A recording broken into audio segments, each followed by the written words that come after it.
Yes, it's going to be hard, but it's going to be worth it. With this wonderful thought, let's move on with our today's lecture.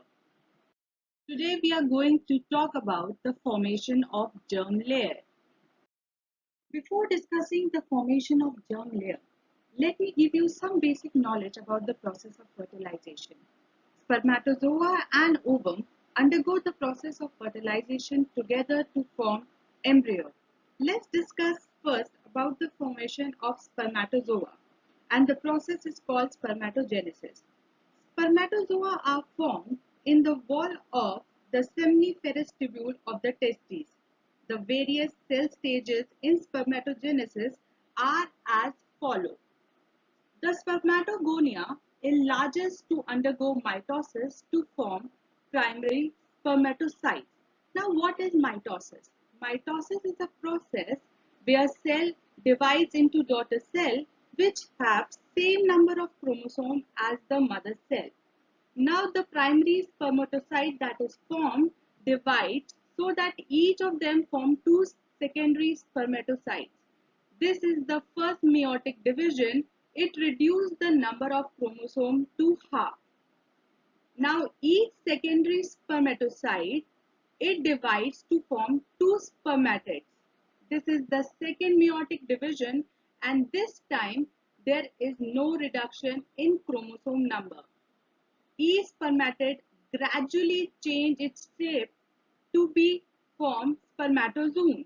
This process of transformation of a circular spermatid to a spermatozoon is called spermogenesis. The structure of a mature spermatozoon has a head, a middle piece, and a tail. The female gonad is the ovary. It has an outer part called the cortex and an inner part the medulla. The cortex contains large round cells called oogonia. Ova are derived from oogonia. Oogonia enlarges and undergo mitosis to form primary oocytes. Primary oocytes form undergo the first meiotic division to shed off the first polar body and become a secondary oocyte. At the time of ovulation, the second meiotic division is in progress. It will only be completed when the ovum is fertilized with spermatozoon. At this stage, the ovum enters the infundibulum of uterine tube and passes into the ampulla where the fertilization takes place. Fertilization of ovum occurs in the ampulla of uterine tube. Once the spermatozoon pierces the zona pellucida. What is zona pellucida? It is the outer covering of the ovum and enters the ovum. As soon as the spermatozoa enters the ovum, the second meiotic division is completed and the second polar body is shedded. The nucleus of the ovum now became the female pronucleus, and the head of the spermatozoon separate itself from the middle piece and the tail, and it transforms itself into the male pronucleus. Soon thereafter, the pronuclei lose their nuclear membranes. Now the 23rd chromosome of the female nucleus and the 23rd of the male pronucleus get mixed up and they form 23 pairs. These 46 chromosomes undergo changes like those in the typical meiotic division, leading to the formation of an embryo having two cells. Note that, strictly speaking, there is no one cell stage of the embryo. In this picture, you can see the ampulla where the fertilization takes place. Now here we can see the behavior of chromosome during fertilization. Each male pronucleus and female pronucleus has 23 chromosomes each. In the next stage, each chromosome duplicates itself so that each daughter cell formed has 23 pairs of chromosomes. one of each pair derived from the spermatozoon and the other from the ovum. Now, what is cleavage? The two cells of embryo formed undergo a series of division. One cell divides so that we have 3-cell stage of embryo followed by a 4-cell stage or 5-cell stage. The process of subdivision of ovum into smaller cell is called cleavage. As cleavage proceeds, the ovum comes to have a 16-cell stage. It now looks like a mulberry and it is called morula. Note that the 16th cell stage of an ovum is called morula. This slide clearly shows the stages and segmentation of fertilized ovum and the formation of morula, a 16-cell stage of an ovum. Now, once the morula is formed, it is still surrounded by the zona pellucida, its protective covering. Now, we are going to cut a section across this morula. We will come across inner cell mass that is completely surrounded by an outer layer of cell. These cells in future will become trophoblast. As you can see in the first diagram, the inner cell mass is surrounded by the outer layer of cell which is in future going to form the trophoblast. The inner cell mass which is formed is going to give rise to embryo proper, and therefore we are going to even call it embryoblast. And the cell of the trophoblast help us to provide nutrition to the embryo formed by the inner cell mass. Now what happened next? Some fluid now passes into morula from the uterine cavity, and partially they separate the cell of the inner cell mass from those of the trophoblast.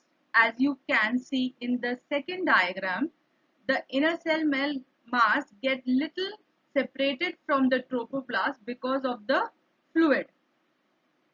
As the quantity of fluid increases, the morula acquires the shape of a cyst. The cell of trophoblast become flattened and the inner cell mass come to be attached to the inner side of the trophoblast on one side only. As you can see in the third diagram, the inner cell mass has attached to one side and the trophoblast form the outer layer. Inside cavity which is filled with the fluid is now called the cavity of blastocyst. The morula has now become blastocyst. The cavity of blastocyst is called blastocoele. The side of the blastocyte to which the inner cell mass is attached is called embryonic or animal pole, while the opposite side is called abembryonic pole. The trophoblast has a unique property of being able to stick to the uterine epithelium, and its cells have the capacity to eat up other cells. Therefore, they invade and burrow into tissue with which they come in contact. As the embryo travels down the uterine tube, the uppermost part of the uterine cavity, it is prevented from sticking to the epithelium by zona pellucida. During this time, the zona pellucida receive its nutrition partly from the substances stored within the ovum and partly by the diffusion from the uterine secretion. But by the time a blastocyst is formed, it is necessary for an embryo now to acquire additional source of nutrition to grow. This is only achieved when blastocysts stick to the uterine endometrium and get implanted in it. However, therefore this can only happen if the zona pellucida disappears.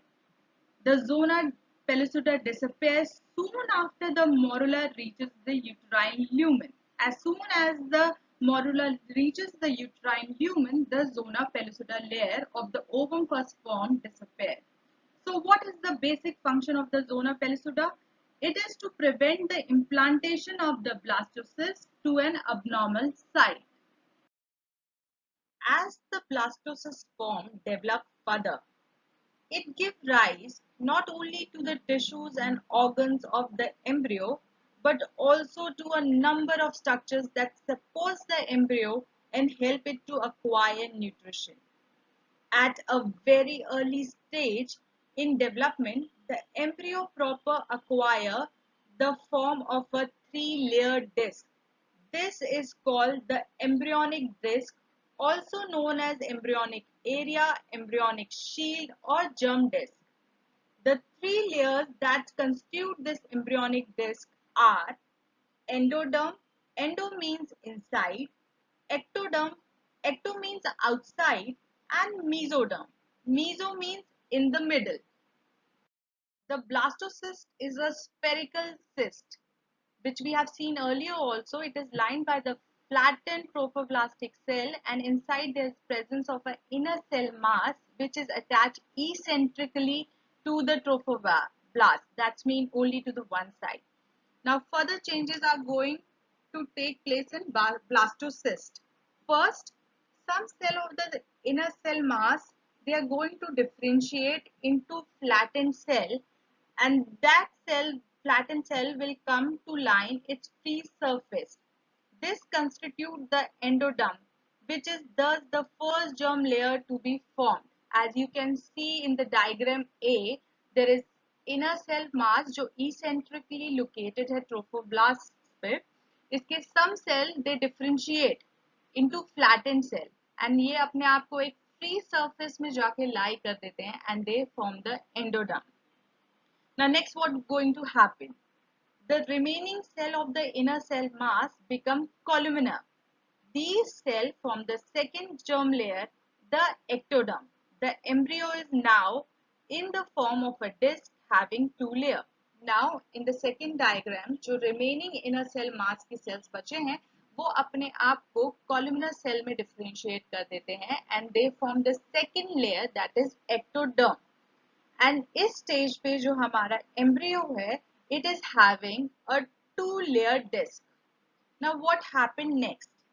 A space appears between the ectoderm and the trophoblast, and this very space is called amniotic cavity, and it is filled by the amniotic fluid.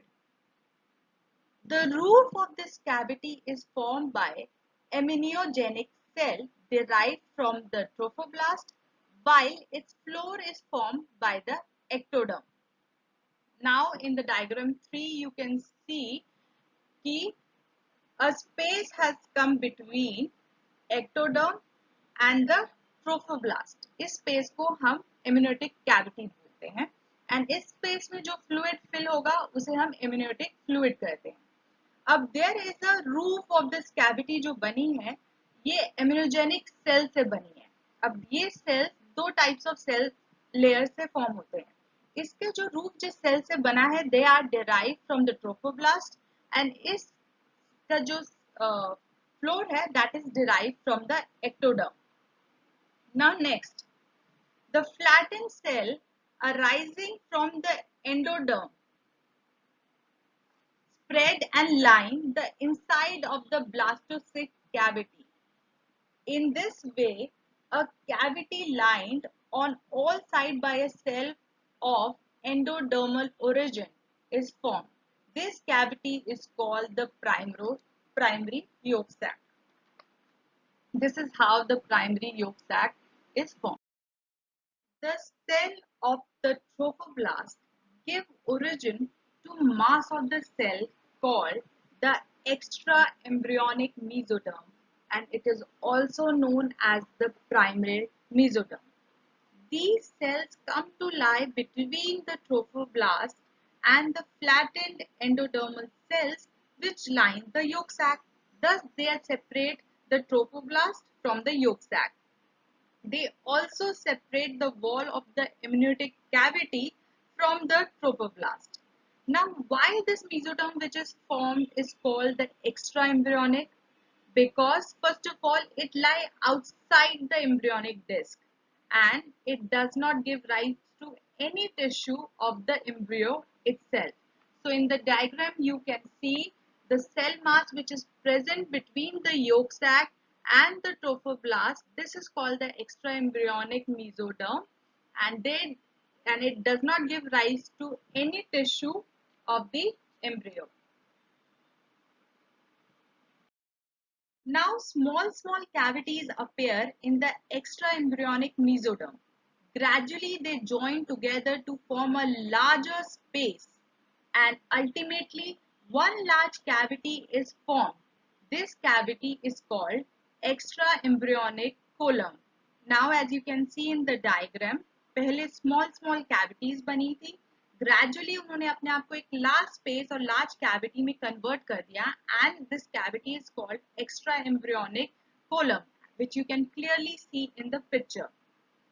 अब with this formation, जो extraembryonic mesoderm था, it split into two layers.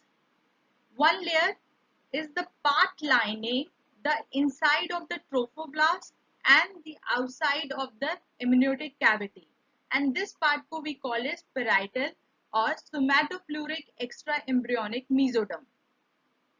And the second part is the lining the outside of the embryo sac, and it is called the visceral or the splanopleuric extraembryonic mesoderm.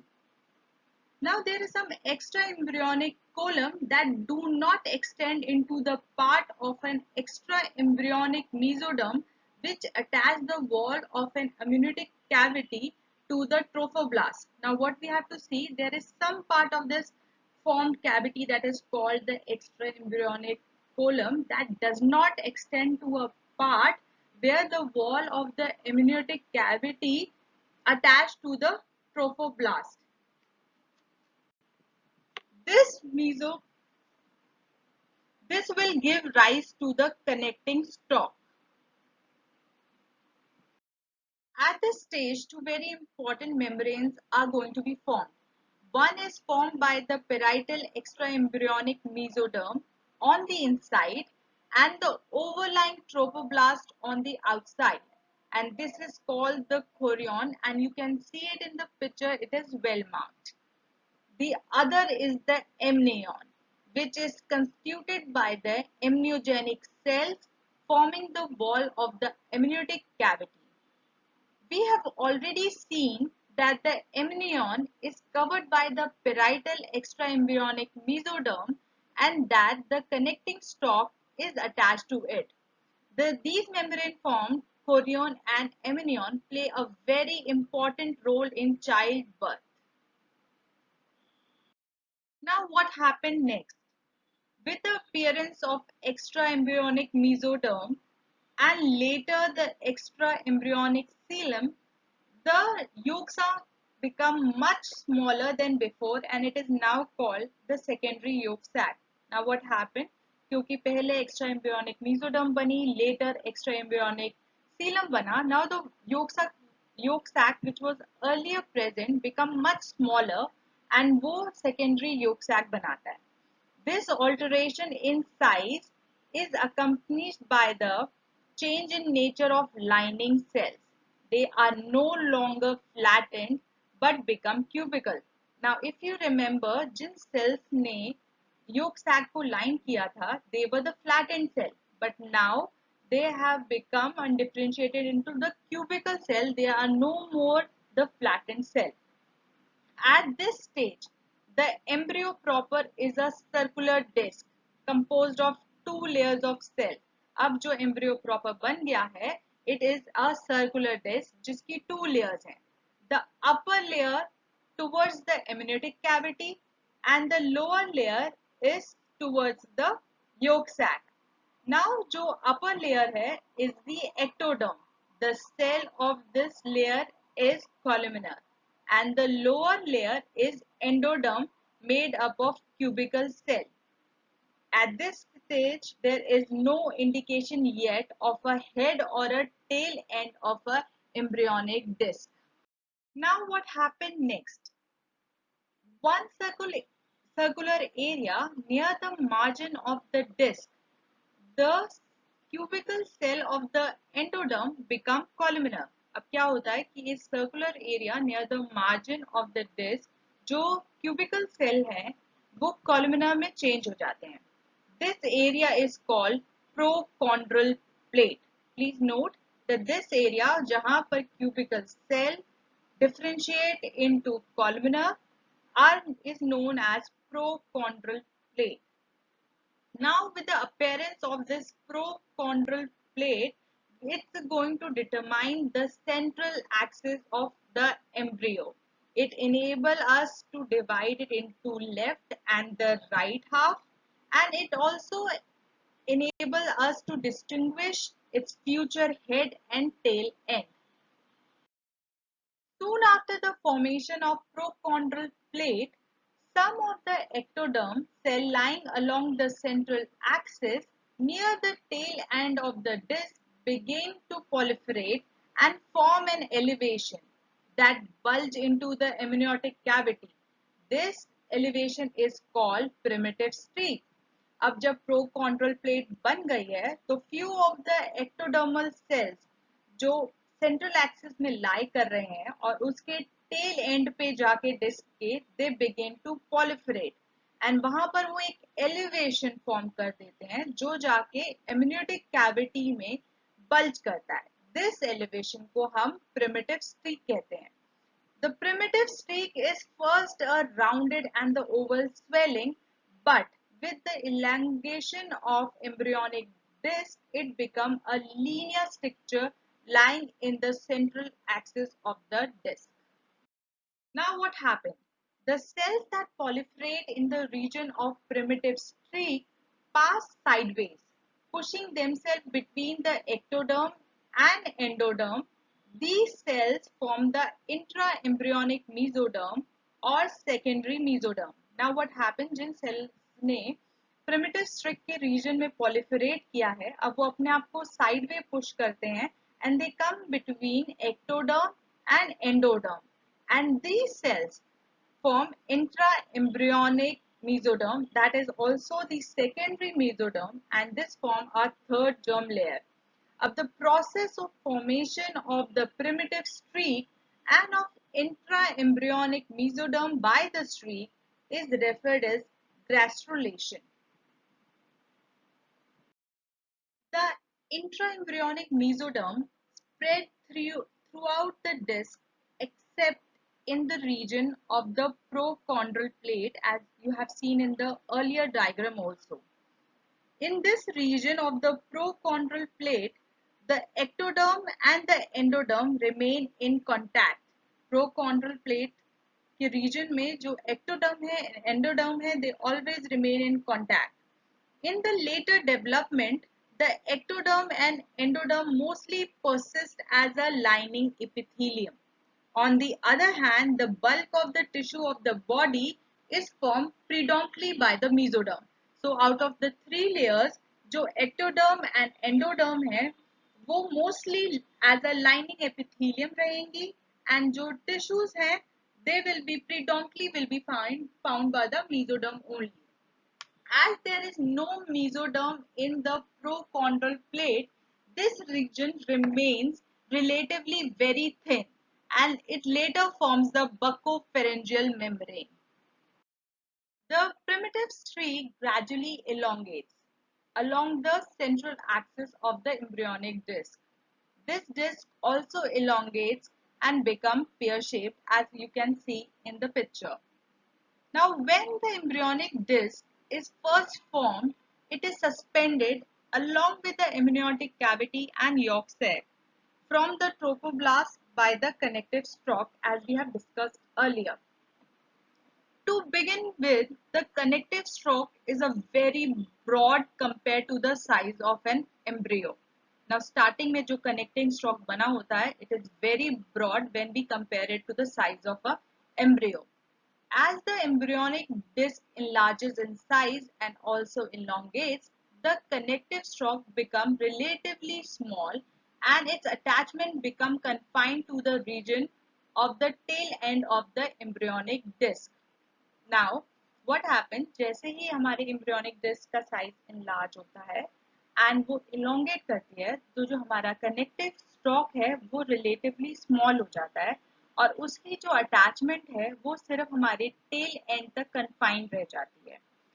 Some intraembryonic mesoderm, also known as the secondary mesoderm, arising from the primitive streak, passes backward into the connective stalk.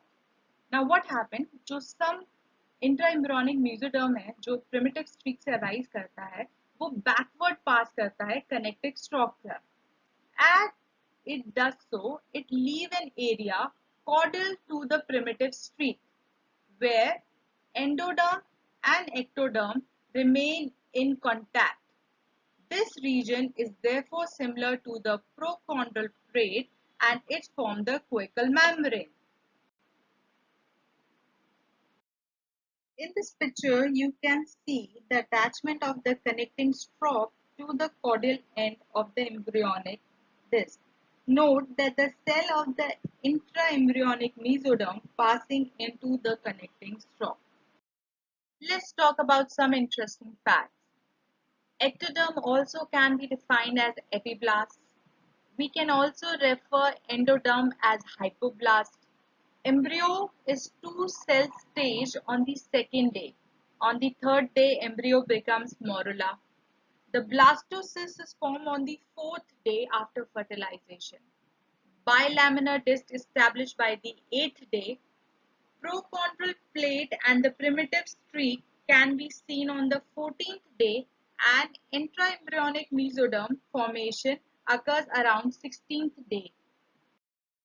Thank you all for your support. Kindly comment and let me know if you find this video informative and positive feedback for improvement and better videos. Kindly like, subscribe and share. Keep smiling till the next video. Bye bye.